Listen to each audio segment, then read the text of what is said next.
good YouTube? If you don't know me, I'm 5, guys. 2026. Get off your feet.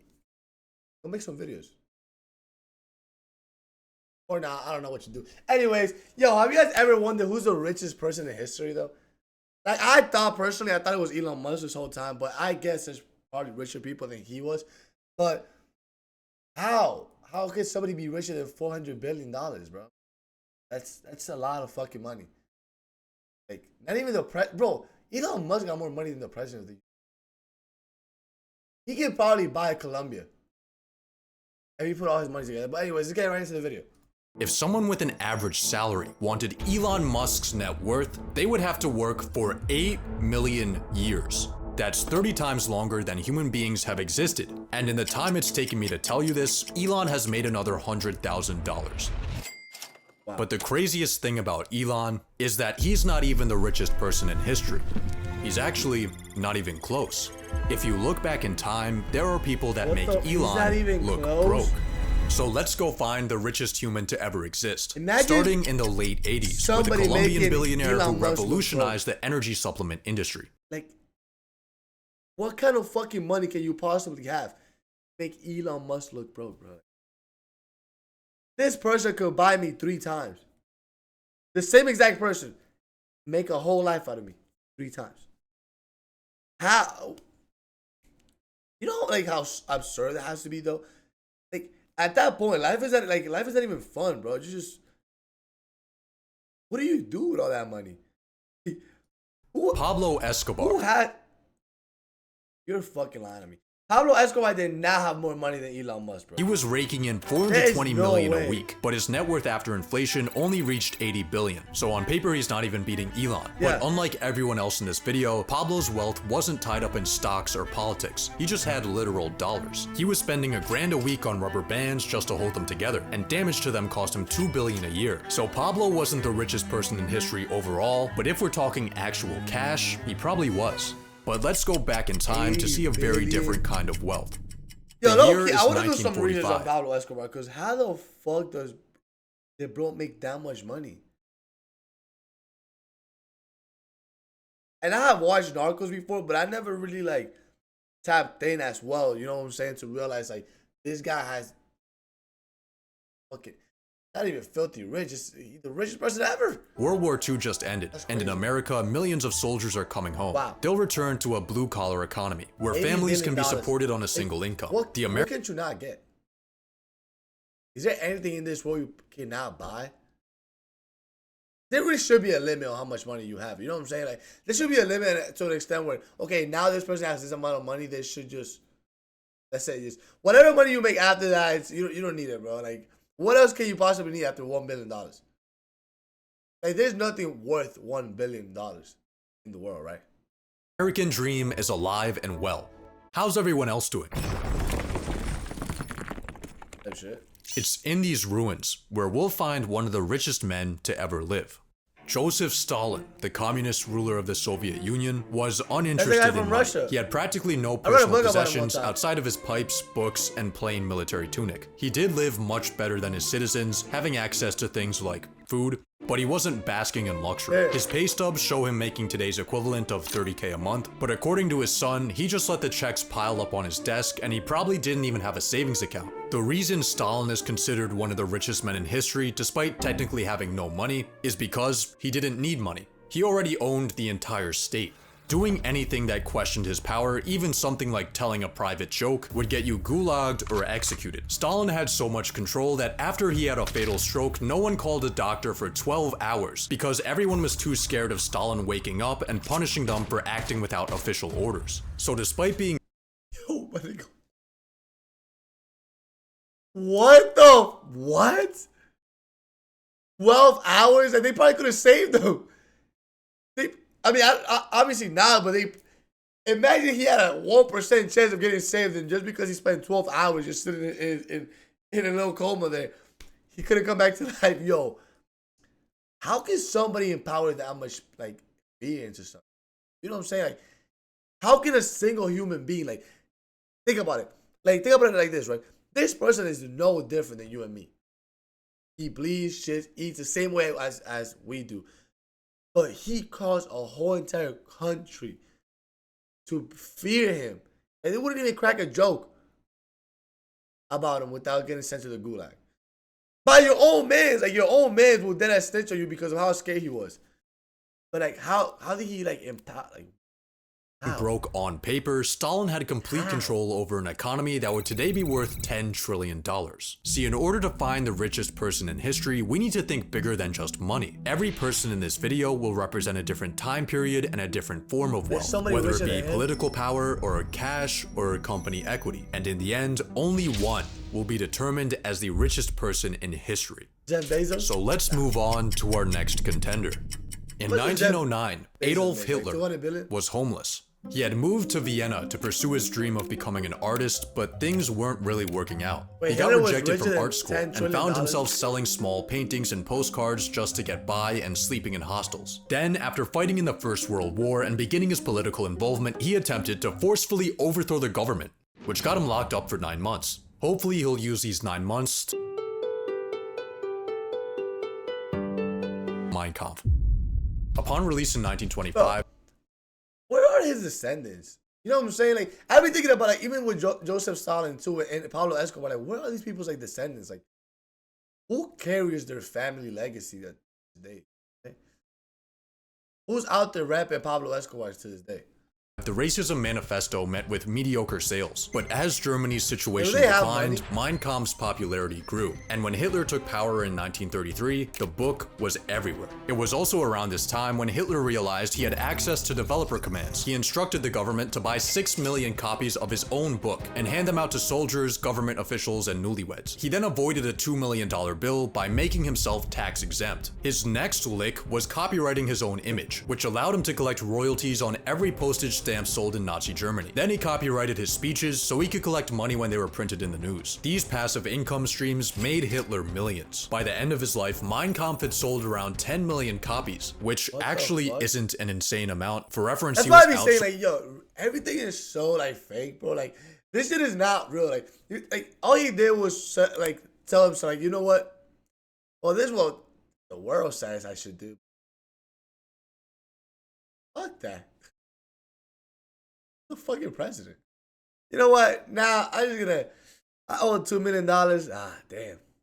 That sucks. Take that shit off. What are you gonna do? Go tell him no? Like, who's gonna stop it? You know what I'm saying? Like, who's gonna hold him accountable? That shit is, nobody's gonna hold him accountable. This shit is bullshit. Sold 3-1 by Anne Frank, but Hitler did have one last side hustle. Between 1933 and 1945, it was estimated that he received over $5 billion in donations from his supporters, most of this coming from wealthy businessmen. It's impressive how much personal money Hitler was able to milk out of his position, but his real wealth came from his military might. At its peak in 1942, Nazi Germany controlled nearly all of Europe, stealing hundreds of billions in resources and putting millions of people into forced labor. So through his conquests, Hitler commanded resources worth $3 trillion in today's dollars. But before dictators, there was a man building a very different type of empire. There's no more dictators, right? Henry Ford had a revelation. If you pay them more and let them sleep, your slaves won't revolt. In 1914, Henry made the radical decision to double wages from $2.50 to $5 a day. He then cut the work week from 6 days to 5 days. After seeing the operations of meatpacking plants, Ford organized his workers in a line, an assembly line. What resulted was production time for the Ford Model T dropping from 12 hours to 90 minutes. Prices dropped from $850 to $290. And for 50 years, the Model T was the most sold car in history. But Ford's greatest invention wasn't the assembly line or the Model T. See, after Ford made automobiles accessible to the masses, people began moving outside of cities and driving back and forth to work. And after the success of Ford's mass production methods, they were widely copied by companies and countries. The suburbs, commuting, and the modern work schedule can all be traced back to Henry Ford, which is why many credit him as the inventor of the middle class. So despite his measly tool... This guy is a guy who created Ford, right? And he just used his last name. That's looking tough. And then he also invented cars. $100 billion personal net worth, Ford's massive influence might make him the richest person in history. But Henry's success was only possible thanks to the man who came before him. This guy only makes $200 billion. He's not even close to Elon Musk. It's the late 1800s. The telephone, telegraph, and light bulb are currently being invented. Pollution is awesome. Child labor is legal. Yes! Regulations don't exist. Long hours and— Wait, what the fuck? Why are you so happy, huh? Child labor. I ain't gonna lie, low key, that shit will look at me method now. Get like 10 kids that make them fucking work. You just sit back and relax. Low key, yes. Child labor is legal. Yes! Regulations don't exist. Long hours and unsafe working equipment give employees a healthy work-death balance. The stage is set for maximum capitalism. 3 men would define this era. The OG being Cornelius Vanderbilt, who conquered the railroad industry and died with more money than the US Treasury. The next was Andrew Carnegie, who made a fortune with steel, then devoted the rest of his life to philanthropy. And this was during a time before charity tax advantages. He actually meant that shit. But the richest of the 3 was John D. Rockefeller. In 1870, John founded Standard Oil. He quickly curb-stomped his competitors through innovation and screwing them over, and by the 1880s, he controlled 90% of America's oil refining. But his empire fell in 1911, when the US Supreme Court declared Standard Oil an illegal monopoly and ordered it to be broken up into 34 new companies. This judicial punishment destroyed the monopoly and ordered it to be broken up. Wait.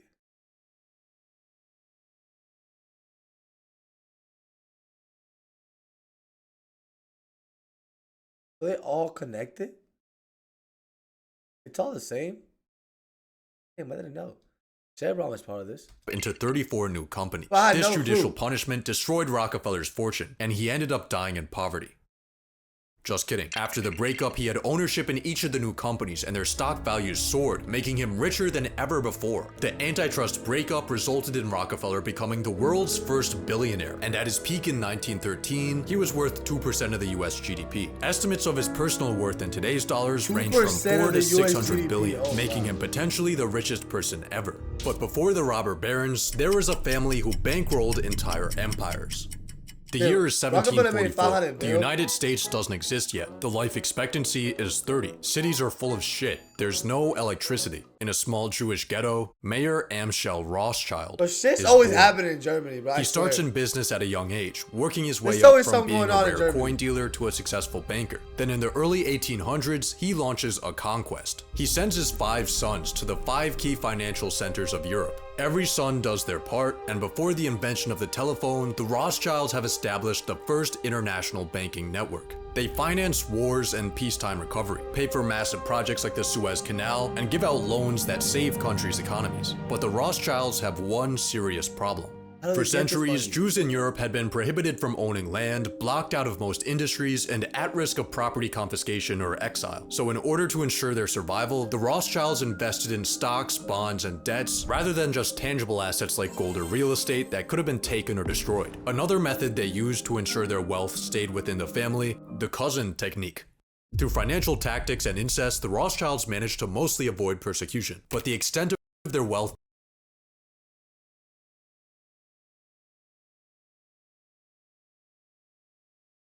This shit in the family? Like, I mean, yes.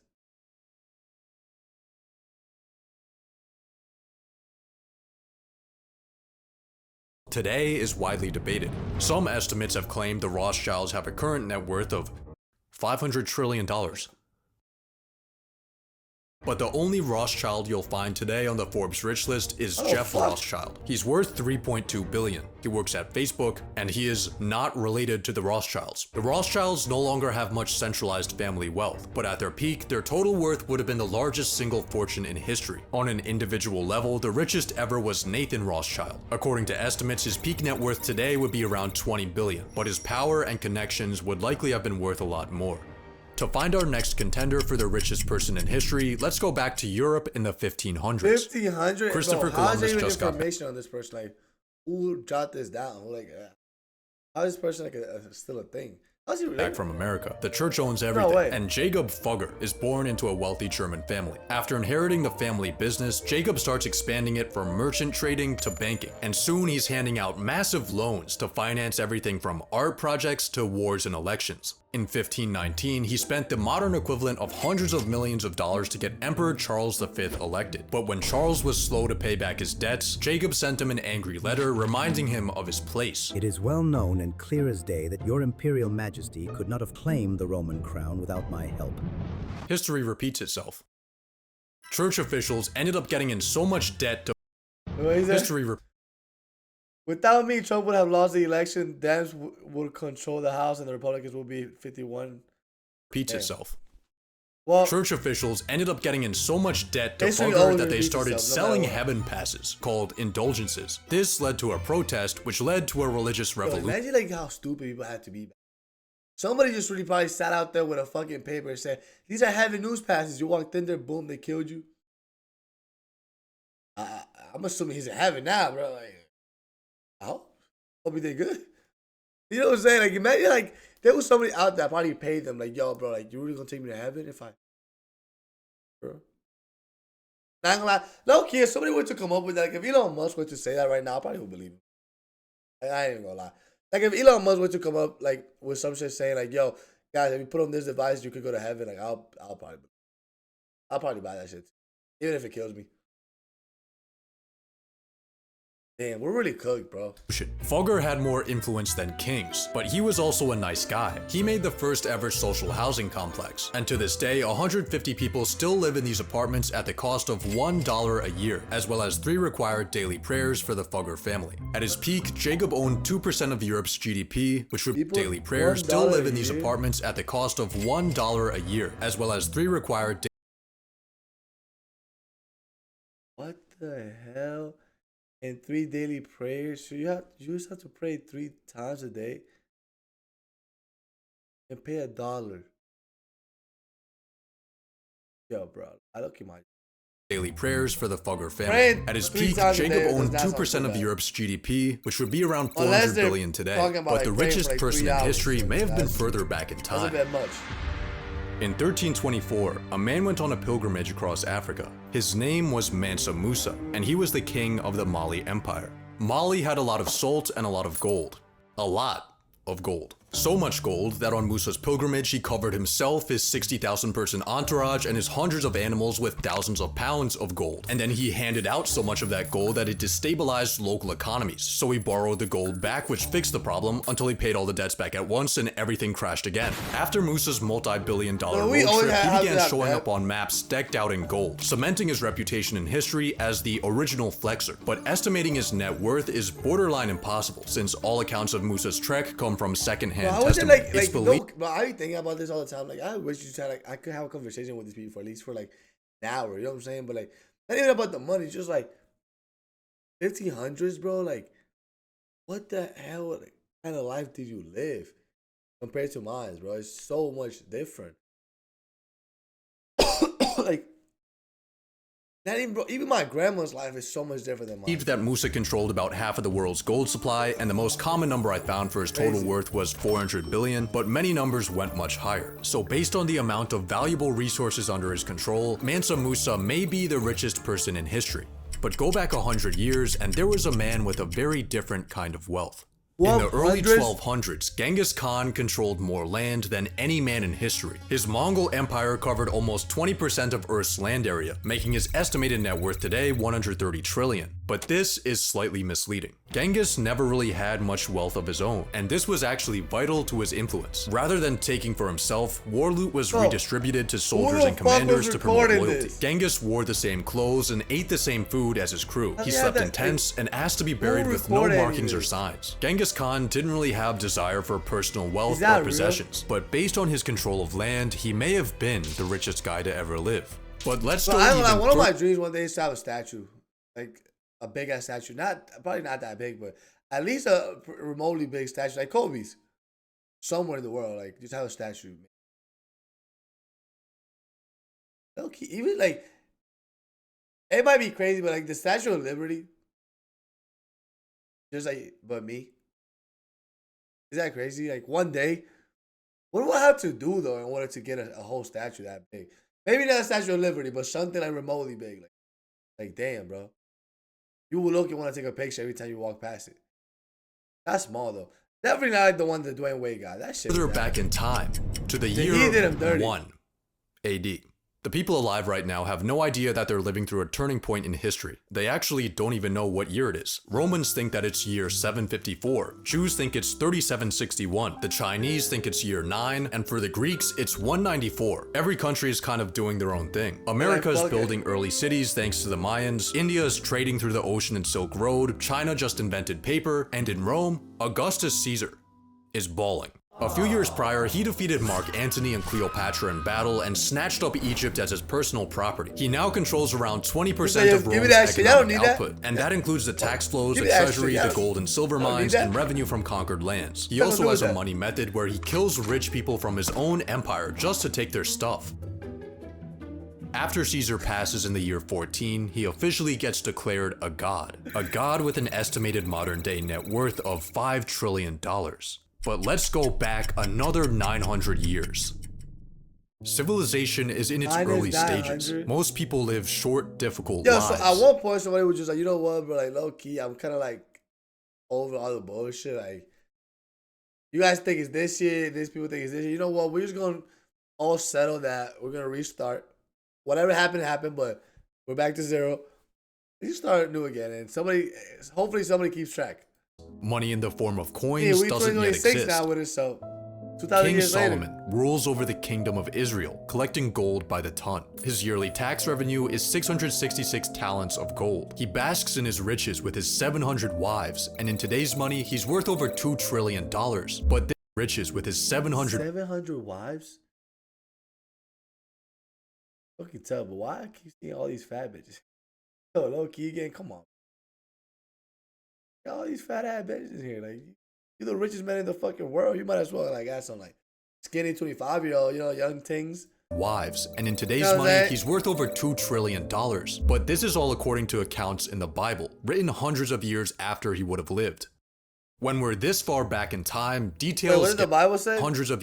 Now that the weight of gold that came to Solomon in 1 year was 603 score and 6 tons of gold, and he had 700 wives, princesses, and the 300 and his wives turned away his heart. Years after he would have lived. Wait, so are you allowed to have When we're this far back in time, details get murky. Written accounts are sparse and incredibly biased. The richest man from ancient times will never really know. So, who is the richest person in history? Looking at this graph, it seems like there's a lot of people who make Elon look broke. But these numbers don't tell the whole story. Hear me out. In 1913, John D. Rockefeller was worth 2% of US GDP. Today, Elon Musk is worth 1.4% of US GDP. So Rockefeller had a larger share of the economy, making his inflation-adjusted net worth higher than Elon's. But here's the catch. The US economy today is 22 times larger than it was in 1913. Rockefeller had a bigger slice of a much smaller pie. Estimated numbers don't tell the story of how the entire world has become more and more prosperous over time. Elon is now the biggest fish in the biggest pond that has ever existed. On top of this, his wealth is a personal fortune. It's well documented and verifiable, unlike ancient figures like King Solomon. It wouldn't disappear if he lost his positions of power, unlike dictators and heads of state. He can access it for whatever he wants, and he harnesses technology that ancient figures would think is witchcraft. Elon is the richest person in history, with his 400 billion today. Eventually, someone will get even richer, but based on history, everyone else will get richer too. Yeah, we're about to make more money every day, and it's gonna be me. So, y'all stay tuned, y'all be ready, cause I'm coming. Now, okay. Anyways, hope you guys like, comment, subscribe, and I'll see you guys tomorrow.